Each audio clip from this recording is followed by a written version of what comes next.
Hi, good evening, everyone. Nice to see you. My name is Brother Michael Agu, and I'm here to share with you good news of the Lord. You know, as believer, wherever you are, it is nice to understand that there is someone who has paid the price for everyone, and don't feel guilty of whom you are, and don't let anyone make you feel downcast. Let no one make you feel inferior. Let no one make you feel down.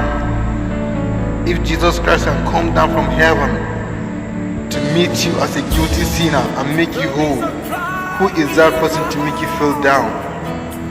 Hallelujah. So I want to talk about where Jesus talked about that we are the light of the world and we are the salt of the world. What it means by the light of the world is that wherever we are, let our character show that we are Christians.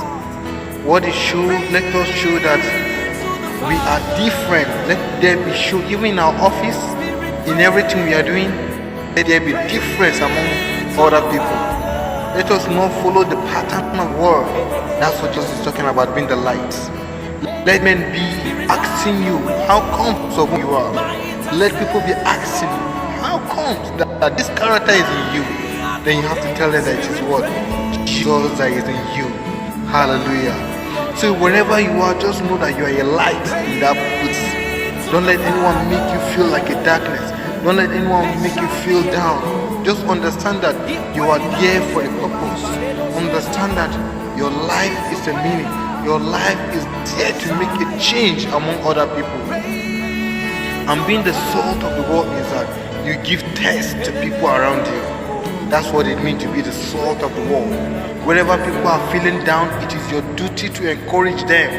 That is what it means to be a salt of the world. So with this little piece, I believe that wherever you are, know that you are not just there for just being there, but you are there for a purpose. You are there to give light. You are there to give taste. As a believer you are, let your life be different from others.